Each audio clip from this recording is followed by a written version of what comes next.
Okay, so let's have a look at how we can get into flow. You know, what the benefits are of getting into flow. So first of all, the first necessary ingredient is that we have to have a goal and we have to have a clear sense of purpose for why we are doing what we're doing. So for students, if you've got, say, for instance, an assessment task looming, that's your goal. You have an assessment to get completed.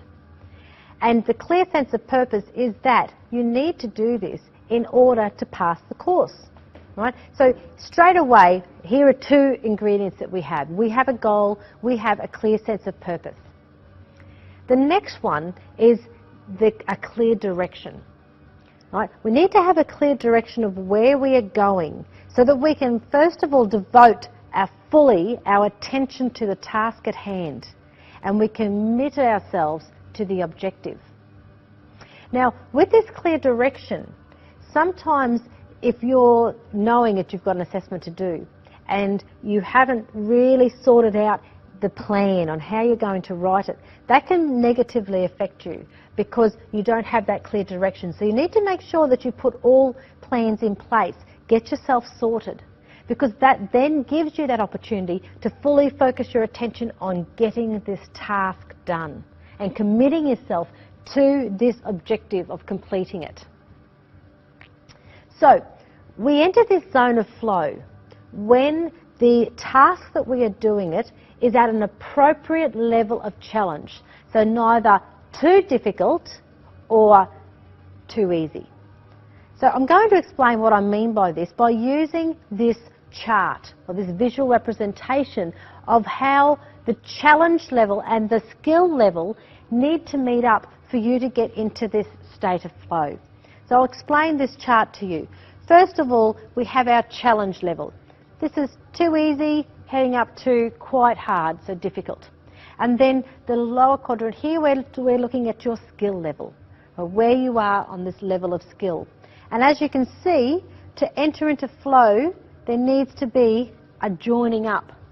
So I'll give you an example. Right, say, for instance, in your first week of the bridging program of steps, you were told that by the next Monday you had to write a 2,000-word essay to be handed in. So let's consider, first of all, your skill level.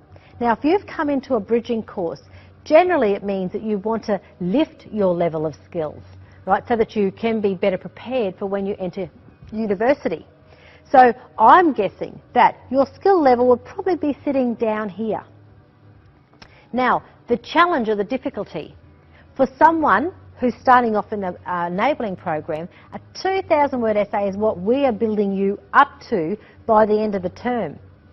So the level of difficulty is very high for someone starting off in a bridging program. So if we compare that from our skill level to our level of difficulty, right, we're putting you into a state of anxiety. So students will be anxious because it's way beyond their skill level and it's highly difficult. Right? Now, that would change if you actually got, say, a lecturer and you said, right, I want you to write a 2,000-word essay and it's on whatever. Right? You would then have the lecturer's skill level who might be up here if they're a writer, if they love writing, and the challenge, well, it's probably in here. Okay, so they'd work on something like that, but it's really keeping them in their level of boredom. Right? They're not being challenged by that particular activity. So that's how this works. So for you as a student, slowly your skill level is improving. Right? And what we are getting you to do in the courses slowly are challenging you higher and higher.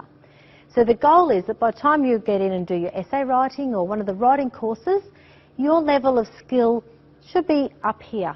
The challenge, right, should be something that's just beyond what you can do, but you're pushing yourself. And by doing that, you're ending up in flow.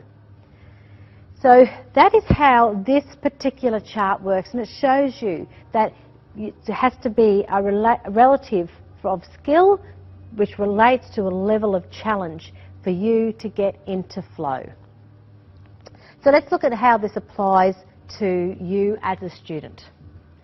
Right, so flow happens in study when a person's skills are fully involved in overcoming a challenge, right? That's just about manageable.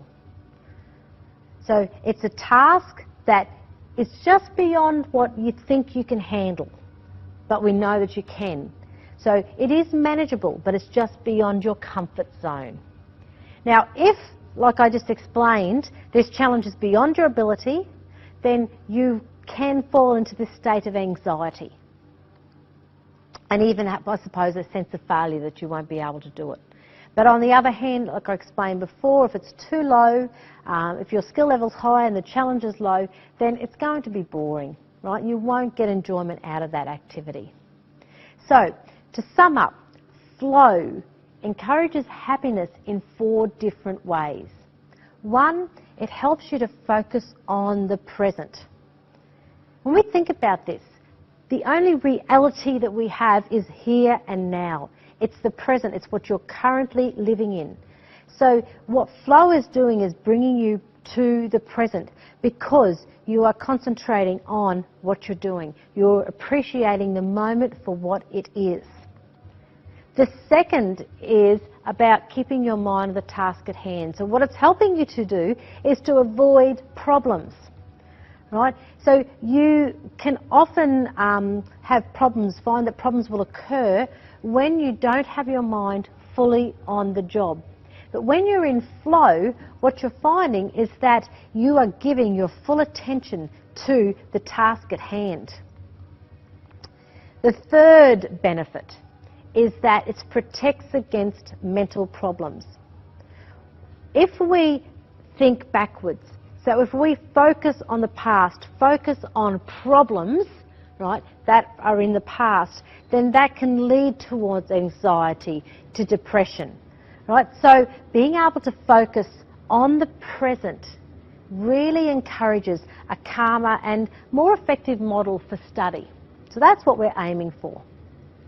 And the final benefit is that it makes each moment valuable.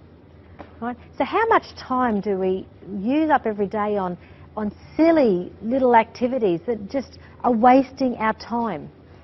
When you set out to live your life and every moment in your life to the fullest, you find that life becomes more valuable.